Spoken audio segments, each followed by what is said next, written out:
it's a provocative title, and one with great punch, I think. Democracy under siege. So I'm very curious to hear what Brigitte Seim has to report on that. Brigitte is, as I said, affiliated with the V-Dem Digital Society project. Any of you who are in political science, and this is a interdisciplinary audience, in fact, so not some STS scholars, some legal scholars, some political science scholars. Any political scientists among you have heard of the V-Dem project, the varieties of democracy concept to start with, but also I'm sure the data set, the indicators that the project makes available, and the great empirical work that V-Dem does comparatively and has been doing for a long time. It's one of the most, or the most established academic, rigorous democracy indicator data set, along with Freedom House, I guess, but perhaps more with a more academic footing. Just 2 words on Brigitte. She's assistant professor of public policy at the University of North Carolina, Chapel Hill, a PhD from UC San Diego in political science, and she's previously been she's been at Chapel Hill, I think, for some time now. She's also been a research fellow with V-Dem, and she holds several other professional positions, UNODC, Transparency International, some other institutions as well. I should also mention, I was very impressed because I'm just seeing the impressive CV, Brigitte. Research Honors Best Book Award, ladies and gentlemen, from APSA, Experimental Research Section for Advances in Experimental Political Science. And that's quite something. And the Leipert-Pravorsky Verba Dataset Award. That's also very, perhaps the dataset award, I imagine. All of them very reputable names in the field, of course, that you've all heard of. Well, I'm rambling, and you should rather be listening to Brigitte. Brigitte, thanks very much for making the time and for being with us today. And over to you. Great. Thank you very much for having me. For those paying close attention, I'm sorry that this talk was rescheduled. I'm very happy to be here today, and thanks for accommodating this on a different day than you usually have speakers. I am at the University of North Carolina, Chapel Hill. If you are well-versed in US geography, you will know that behind me is definitely not North Carolina. It is Minnesota, where I'm originally from and where I'm giving this talk today. The talk is called Democracy Under Siege. Today, I'm going to talk a bit about the V-Dem project and then the spin-off project that I started, the Digital Society Project. And a bit about kind of how we collect data and what this data provides us. Then I'll give an overview of what we see as the decline in liberal democracy across the world. And then I'll talk a bit about the online political underpinnings of that trend. All right. So the V-Dem project is fundamentally about measuring democracy. And we produce actually indices of democracy, 7 different indices. So we like to think of electoral democracy as the kind of underpinning core democratic type. And then there are additional components that kind of supplement electoral democracy to form the rest of the democracy indices. This project, the genesis of this project was wanting to be able to measure democracy in these various ways. And so that's where our name came from, and that's kind of the goal of the data project. The data are based on expert surveys of experts. And one of the main differentiating features of us compared to other expert data projects is the transparency of our expert pool, their traits, and then the consistency across contexts in terms of our expert recruitment and the characteristics that we require of our experts. I'll talk a tiny bit more about that. We now have over almost 4,000. It actually might be over 4,000 at this point, experts from 180 different countries. And these, most of these experts are from the local area, so the country that they are coding.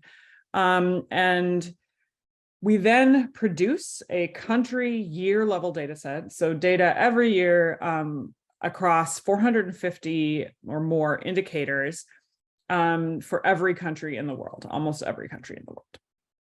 And these indicators are then aggregated into indices, and the primary indices that we produce are what's appearing here on the left, different kinds of democracy, but we also produce things like a civil society index and a freedom of expression index, and kind of the constituent mid-level indices that build to democracy, but are also themselves indices consisting of many lower level indicators.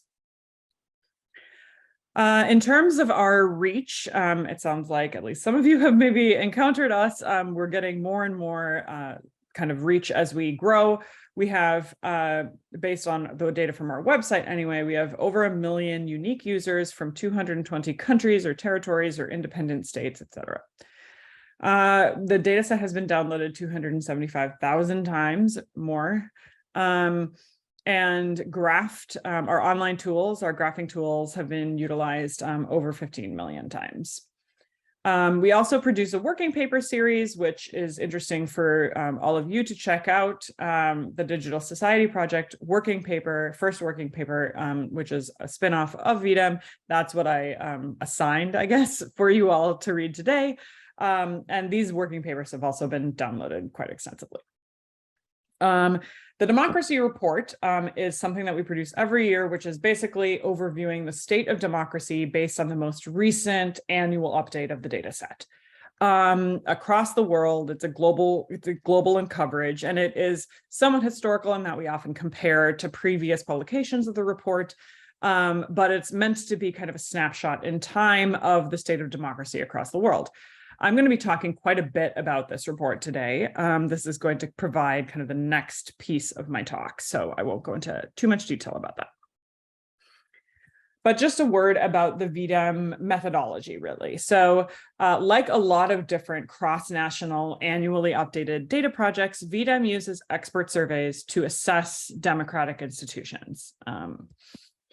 The experts, as I mentioned, hail from around the world and vary a bit in their education and experience, although we tend to prioritize those who have either deep practitioner experience in an area. So maybe they are an expert in that they are a leader of civil society or have been embedded in various media institutions, media advocacy institutions, or those that are like those that started the project, academics. What they are asked to do is complete a survey that attempts to measure concepts that are often difficult to observe directly. So they're either truly latent, so properties like freedom of expression in a society where it's impossible to have kind of an objective fact-based measure of how much freedom of expression there is in a society, or things that are kind of quasi-latent. So for example, something like suffrage, which certainly is codified in law, so it can be quite objective, but it also can be quite subjective in terms of how it's interpreted and it's realized in practice. So as I mentioned, then these latent traits, these latent democratic institutions, political behavior attributes are then, this is what constitutes the 450 plus indicators that the expert surveys code, or the experts code on their surveys. They do not always all code every single one of those 450 indicators. In fact, that's actually, I think, quite rare. They usually have kind of an area of expertise, what we call a survey that they work on, and then we aggregate across the surveys to form the whole data set. All right, so as we do this, we have a few different kind of methodological problems we need to address.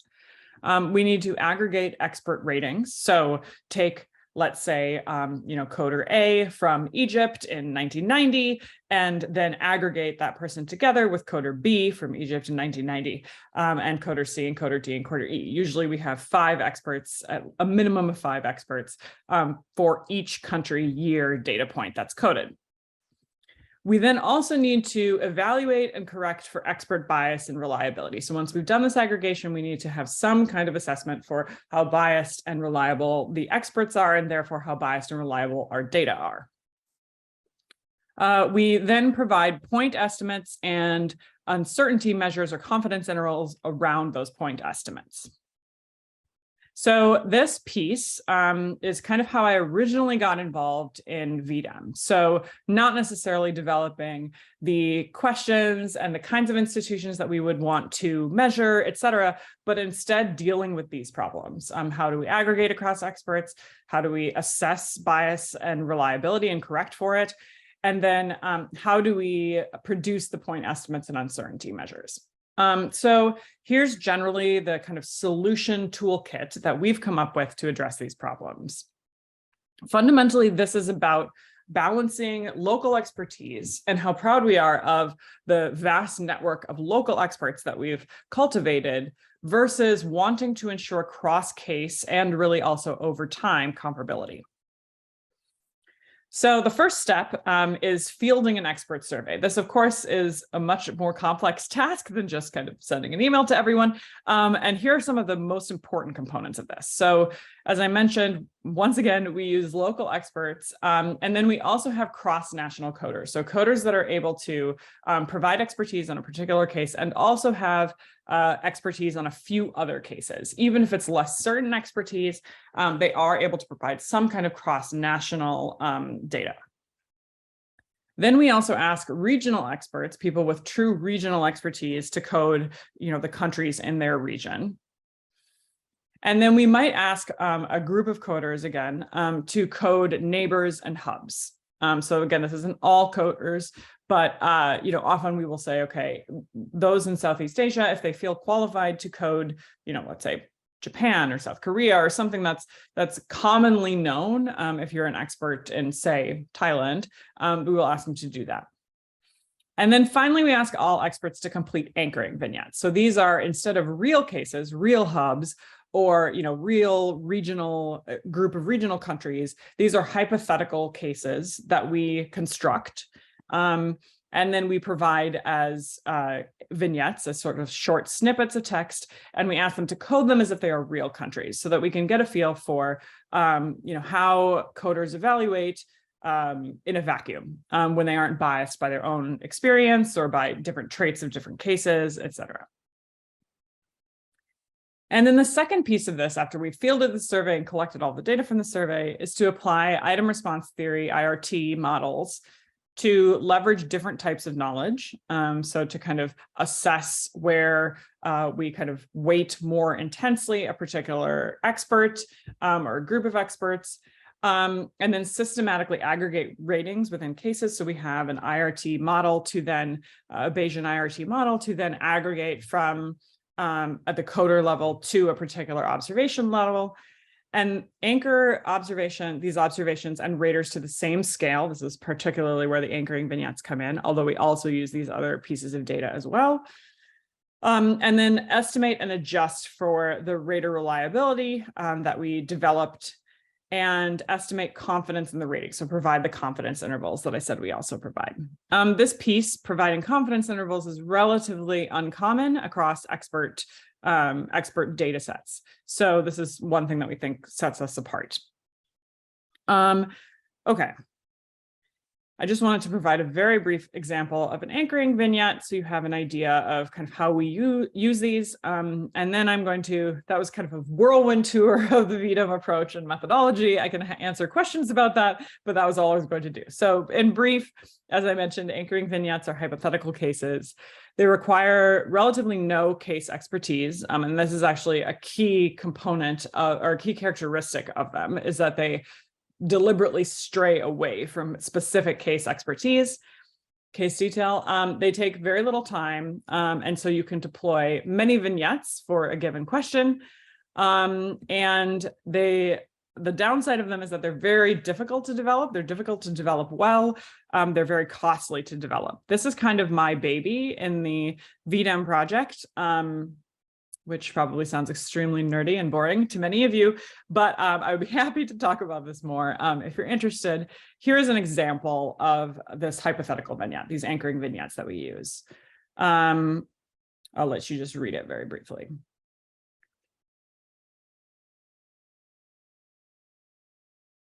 So you get this description, and then you are asked, a question. This question, it has to do with kind of the level of politicization and financing. All right, so the V-Dem project. Brigitte, may I throw in a quick question on, sure. on the experts? How do you recruit the experts, and who is chosen or even eligible as an expert in the V-Dem project? Right. It's kind of a very long multi-stage process. It often begins with it's kind of a simple job announcement, really, where we disseminate a call for experts through our networks on various job boards in relevant countries, et cetera. Obviously, and there are some contexts where that's not politically possible, that's not safe. And so there we're using kind of more informal networks. And often in those cases, we have to work with more experts that are out of the country for that reason. But then in the second stage, we will, reach out to candidates we especially want to work with, individuals that we know have some expertise and maybe haven't responded to our general call, but we would really like to recruit them. So there's kind of an active recruitment phase. And then, eventually we will have a list of people that we think are qualified and will winnow as necessary or as possible if we have more applicants than we think we can use. Generally the requirement, there's a bit of self-selection. So I don't think that we've ever kind of had to reject someone because they don't have quote unquote enough expertise. But generally what we're looking for are people with kind of specific understanding or expertise in one of our surveys. So within media, within civil society, et cetera. So journalists and academics mostly, I imagine? Mostly journalists and academics, again, some civil society representatives, advocates, people who have kind of been in the sphere, but obviously aren't politicians themselves. That's kind of what we're looking for. We have, so a number of people then will want to kind of code multiple surveys. And so while I don't believe that we have done a lot of kind of outright rejection of experts, I do think that we have done more of saying, your area of expertise is this, and, no, you can't like code all 6 other surveys. Kind of limiting and bounding the scope of any given expert is something I think we've done a bit more of. Right. Do they have to speak English? No, our survey is available in English and then in 5 other languages. Arabic, Russian, Spanish, French, and I'm forgetting there's got to be another one. Anyway, and most of the coders, 80% of them end up coding in English. But we do have, some smattering, particularly concentrated in certain regions and countries, obviously, coding in those other languages. Thanks for clarifying. Sure. So the V-Dem model, was kind of very carefully developed over a period of time and now has been established for 5 to 10 years and has been quite successful. And so this has led to some expansion projects. First, we've done some adding to and extending the V-Dem data. And this is primarily the Digital Society project. There's also a project on academic freedom that just began this year. One on exclusion that I think is now 3 years old. And I'm going to be talking primarily about the Digital Society project today, but these are all kind of standalone, independent projects that use the V-Dem infrastructure and the V-Dem methodology and approach and general kind of core tenets, you could say, to collect data in related realms and kind of extend the work of V-Dem. So it's kind of V-Dem adjacent. Then there is a project looking specifically to kind of evaluate the case for democracy, kind of what are the benefits of democracy, what are the indirect and direct benefits of democracy. Then there are a number of ongoing research programs at the V-Dem Institute, which again are drawing on the V-Dem infrastructure, the V-Dem data, but tackling particular research questions. So there's one on sequences of democratization, kind of what tends to happen first, second, third in the pathway to democratize. There's also a variety of autocratization, which is somewhat related to what I'm going to be talking today. And then there is a piece on pandemic backsliding. I think that is still ongoing, although that might have been kind of time-bound. And as I mentioned, I'll be talking today about the Digital Society Project. I should also mention that V-Dem originally, the V-Dem project, the kind of core original V-Dem project, went back to 1900, but something called historical V-Dem extended all the way back to 1700. Okay, so a bit more about Digital Society Project. We have a separate survey with 35 questions. It's embedded in the V-Dem enterprise, or the V-Dem update cycle, you could say. So we are also beginning an additional survey that we will roll out in 2023 that will not be on the V-Dem platform and will not draw on V-Dem experts. We're recruiting experts currently in more the area of cyberspace, cyber law, so with highly technical expertise, particularly about online politics. And this will have 35 questions that build on the DSP survey that's part of V-Dem, but again, are more technical in nature.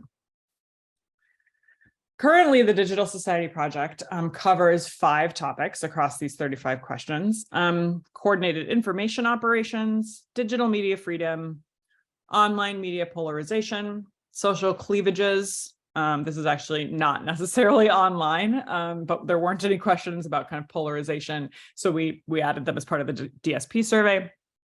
And then the state internet regulation capacity and approach. Here is one of our example questions, and this is an example drawn from the V-Dem interface. So this is what all of the V-Dem questions look like for the coders.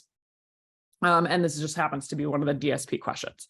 So how often do the government and its agents use social media to disseminate misleading viewpoints or false information to influence its own population? And so then there is a Likert scale ranging from extremely often to never or almost never. You will see that this is oriented kind of in the opposite way that you might think it should be. And that is because the V-Dem questions all range from least democratic to most democratic. And so that's why it starts with a lot of dissemination of misleading viewpoints to none. And then there are, you can click on a year and evaluate that specific year. So you can, basically assign a value for each year. The DSP data only go back to 2000 because it's based on the online world, and that was kind of when online politics became more salient in most countries. Okay. All right, so now moving on to kind of what we're seeing with our data. So the democracy report from this year, which came out in, I think, April, showed a global decline in liberal democracy. And especially in the past 10 years, there's been kind of a steep decline. What this means practically is that the level of democracy enjoyed by the average global citizen in 2021 is down to levels last found around 1990. Another way to put this is that fewer people are living under democracy than was true, 20 years ago. Here is a map drawn from the V-Dem Democracy Report that shows this. So the red countries are countries that are more autocratic, and the blue countries are countries that are more democratic. So you can see that there is a lot of red on this map, and more so than there would have been, yes, in 1990. Here you can see this is showing the the average level of the liberal democracy index across the world. That's the black with the confidence interval around it, and then for each region in the world. So you can see, first of all, that there's quite a bit of variation across different regions of the world, and that some of the regions are changing more than others. But if we focus just on this global line, or this world line, what we see is that the number of countries that are that the average score for countries across the world is declining. You can see between 2010 to 2020, and that this decline is even steeper if you are weighting based on world population instead of just the number of countries. Can I just add for our student audience, one thing that is sort of a challenge is that the number of countries doesn't stay the same over time, right? Yes. So for instance, you have clearly the breakup of the USSR in there. Yeah. So you always have to be a bit careful distinguishing between, I guess, democratization and a proliferation of country entities, so to speak, right? Right. Yes, absolutely. And obviously that matters differently, or sort of in different directions, depending on what's breaking up. Exactly. Yeah. Yeah. Could go the other way around as well. Yeah. Exactly. Okay. So this is showing the number of countries and the share of population, again, that are under different regime types. So on the one hand, what we see is that, no matter how you look at it, closed autocracies are becoming a lot less common. There's a bit of an uptake, right now, so for the last 10 years, but, in general, closed autocracies are still the rarest type in terms of number of countries, and, the second rarest type, or I guess the third rarest type now, unfortunately, in terms of population. But what we're really looking at here is, this line, this dark blue dotted line, which is the liberal democracies, what we would consider real full democracies, kind of the quintessential archetypical version of democracies. And that is distinctly declining in the last 10 years. And even if you weight by population, those are extremely rare and, still declining in the last 10 years. Liberal democracies electoral democracies are also declining. So we see this huge sharp drop off in electoral democracies and this huge sharp increase in electoral autocracies. So these are hybrid regimes that have elements of both autocracy and democracy. But often what it boils down to is, the elections are not very free and fair, for example. Some element of democracy is not there. Could you perhaps give an example of a country that would fit into that category, Brigitte? I think, if I'm not mistaken, okay, a few slides from now, I think that I have a whole plot. Yeah, no problem. Examples, but, great, let's wait for that then. Yeah, if I don't, make me talk about it more. Okay, so what we might be interested in, as you said, is that some of this has to do with the number of countries changing, okay? So this is an attempt to kind of clarify that piece of it, or address that piece of it. So these are, rather than showing just the absolute number of countries in different categories, this is showing the trend in countries, and then the trend, for weighted by population. So what we see here is that, there were a number of countries that were democratizing. Their trend was towards democracy, in the 90s. And now there are fewer and fewer and fewer countries that are trending in that direction. And that's true, again, whether you're talking about the number of countries or people living in those countries. And then the reverse is true for autocratizing countries. So, it was not very common, not very many countries were trending in that direction for a period of time. And now many are, again, and this is, very, very true, even when you're waiting for population. All right. Sorry, trending. So, sorry to interrupt, but trending in what way? Could you elaborate on that? Meaning having had increases in their score in previous years? Yeah, exactly. Exactly. Great. So have a decline in their liberal democracy index score, or an increase. So, over a period of an increase, 33 had a decrease. And then here it's, 3 share 3% of the world population live in a place with an increase, and 36% of the world population live in a place with a decrease. Within what span of time? Within the last couple of years or so? Yeah, I can't actually remember. It's definitely not in the last 50 years, which is what the x-axis is. But I think it's the last 3, or maybe even just the last 1. But the report has, the analysis a few different ways. Right. But a recent trend, arguably. Yes, exactly. But it's a recent trend. Yes, absolutely. Yeah. It's nothing more than 5 years. Yeah. Got it. Thank you. All right. So here are some great examples of where this is mostly a problem. One, case that I'm most familiar with is here. We can see that the United States is one of the countries that is trending towards autocracy. Here it says 2011 to 2021. So this graph, or this map anyway, is based on the last 10 years, to answer your question. We can see that, Brazil, India, these are some of the stronger examples of autocratizing countries. And then we can see, the relatively small number of cases, 15, highlighted in blue, that are the democratizing countries. I do almost all of my field work in Malawi, so I have to disagree with this, but I guess strictly speaking, considering only the Liberal Democracy Index, yes, 2011 to 2021, it might be democratizing, but it's not doing particularly well. Okay, here are some more examples of countries that are democratizing versus autocratizing. So anything that's above this 45-degree line had a higher liberal democracy index score in 2021 than it did in 2011, and anything below it had a higher liberal democracy index score in 2011 than it did in 2021. And there's different shapes for the different regions of the world. All right, so I hope that I've convinced you that this is something that as democracy scholars we should be thinking about and kind of tracking, wondering about, researching. So the question is, what do we think are the mechanisms that are going on? So some of the work in V-Dem has been trying to kind of assess which indicators are the kind of strongest signals of this decline.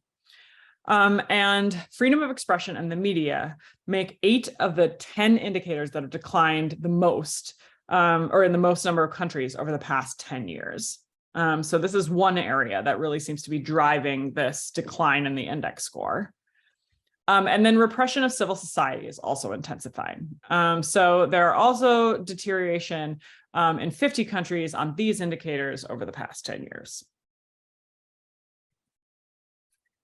So how does this, or what exactly does this look like in practice? So if you are an autocrat and you would like to bring your country closer to autocracy, here seems to be what you're doing.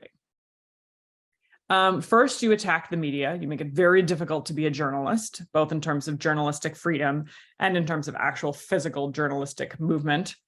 Same with civil society. You increase polarization, spread false information, and that's really what I'm going to be mostly talking about. And then lastly, and this is really kind of almost an afterthought, you tend to undermine and attack formal institutions. So first you do these things and you do it in a bit more of a subtle way. And then, the last thing you do is actually try to, change the judiciary, change electoral management body, et cetera. Okay, so if we look a bit at some country examples and how the constituent indices that go into or indicators that go into the liberal democracy index that we see are changing the most look. This is a figure to do this. So let's pick just an example. Let's pick Turkey. What we see here is that the regime transitioned to an electoral autocracy as opposed to a full democracy. Whatever this is, right around 2012, 2013. And then corresponding with that change, precipitating it in a few indicators, but corresponding with that change we see a huge decline in the free and fair elections. It is still quite high. So this is, perhaps higher than almost everything in Turkey, except for maybe where the civil society began. And then civil society is going down, everything has declined to varying degrees in Turkey.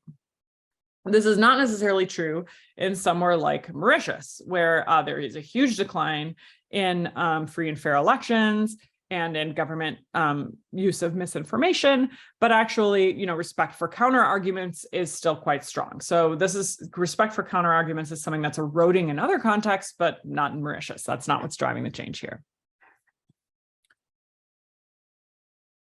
And I should mention, this is maybe a minor kind of methodological point, but the scale across indices and indicators is not necessarily comparable. So, while something like this huge vertical distance between free and fair elections and other indices in Turkey is meaningful, like, yes, they have relatively stronger free and fair elections than they do pretty much anything else. Like these smaller vertical distances for something like Brazil are not meaningful. That it doesn't necessarily mean that they have stronger free and fair elections than they do, say, government censorship.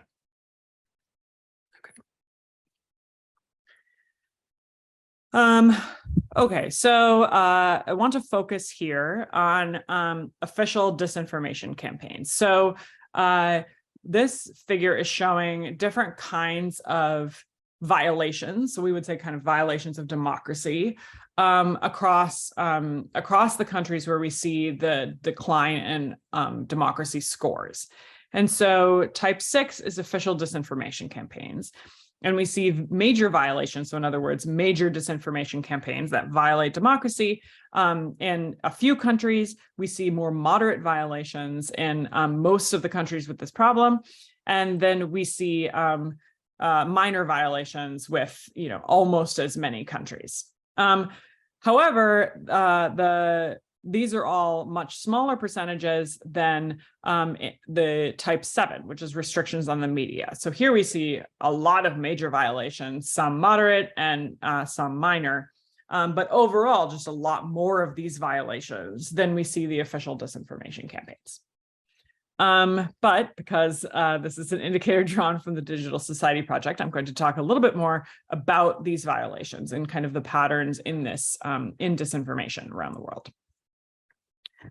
So for 2021, here we see where there are kind of autocratic versus democratic practices in foreign governments disseminating false information. So to be clear, we have two indicators in DSP that assess false information campaigns. One is about the domestic government doing so, and one is about foreign governments doing so. And I'll compare them a little bit more, at least for the most autocratic situations on the next slide. But here, this is focusing particularly on where other governments are disseminating false information. So we can see that the United States has quite a bit of foreign interference on this front, whereas somewhere like Brazil has less of it.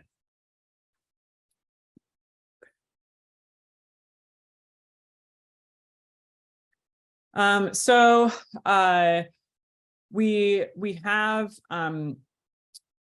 a question that's sort of asking about, and unfortunately actually bundles the frequency of this foreign disinformation campaign and with the kind of prevalence across political issues. So one of the things we'll be doing in the new survey that we're rolling out is separating those two things, so we can get an understanding of both how often it's happening and how many political issues in the country are affected by this. But for now, so Latvia and Taiwan have this happening extremely often on all key political issues. So it's quite a prevalent problem. When the Digital Society Project first came out, one of the things that I was most excited about is that quite a bit of media attention and even government attention was paid to this issue on this particular indicator in Taiwan. And we were interviewed, and that was super fun because I felt very famous. But much more importantly, people were actually taking the data and saying, look, this is proof of something that we were very worried about, and we need to do something about it. And that was very exciting. Okay, so then kind of in the middle areas, so this problem is happening often on most key political issues. And this is 13 countries, and United States is the 13th worst here. And then on some key political issues, this is 42 countries. So these are this is the snapshot of the countries shown in red on the previous map. All right, so here is a table that shows the worst scores, or the places with the worst problem in this regard, both in terms of whether it's happening perpetuated by their own government or whether it's happening perpetuated by foreign governments. So we see Turkmenistan is not doing well by either viewpoint. Apparently, the Turkmenistan government is spreading a lot of false information, and other countries are doing so within Turkmenistan as well. Something like Nicaragua, somewhere like Nicaragua, on the other hand, has a huge problem with their government spreading misinformation, but they do not appear, at least on the worst offenders list, in terms of foreign government interference. And then, of course, the reverse is also true. Okay, so clearly false information is being spread. This is contributing to the decline in liberal democracy. So then the question is kind of, what is the information they're spreading? We don't have a Digital Society Project indicator on this currently. We will in the data set that we'll release a year from now. But we have some proxy indicators. So one thing is, what are people using the online space to organize? Kind of how does online political discourse translate into offline action? And again, there could be a whole other set of questions on different kinds of action and kind of different kinds of political engagement. We don't have the luxury of asking, 50 questions or 50 checkboxes in this regard. So these are the ones that we ask about. And you can see that some of them are actually quite pro-democracy. Protests can be very useful, signing petitions, voter turnout, strikes, maybe less clear whether that's pro or anti-democracy, depending on the context. And then some of the particularly less democratic things that you could organize online, like, for example, genocide, are quite rare. However, there are a few countries where this is happening. This is happening in a more significant way. So in Afghanistan, Eritrea, and India, 1/3 of the coders are reporting that genocide and ethnic cleansing is being organized online. So I don't know why the other 2/3 aren't, if the 1/3 is incorrect, or if the 2/3 are just not aware of this happening, they aren't in the correct network. But we are getting some signal that this is happening in certain contexts. More specifically, so the ethnic cleansing and genocide on social media is happening. In other words, at least one coder is saying this is true in Burma, India, Iraq, Saudi Arabia, and South Sudan. And any of the violent actions on the previous slide are being organized in social media, frequently in 7 countries, sometimes in 122 countries, and then rarely in 51 countries. Okay. So to conclude, fewer countries and fewer people. Actually, I just want to check. I thought I had one more. Nope, apparently not. Okay. Fewer countries and fewer people are living in full liberal democracies. And this democratic erosion is driven by 2 mechanisms: limiting freedom of expression in the media and repressing civil society. Spreading false information online is a predominant and expanding tool of autocratic leaders. Polarization, hate speech, and harassment are common online. So this is the slide that I thought I had, but has gone somewhere mysterious. And it shows that there's quite a bit of harassment happening, particularly of LGBTQ communities across the world. And that there is a correlation between that kind of online harassment and then the dissemination of false information and where the liberal democracy is declining. Using the online space to organize real-world violent action is uncommon, but it is more widely used in key autocratic cases. So again, there seems to be a correlation between the trend in liberal democracy, away from liberal democracy, and places where the online space is being used to organize real-world violent action.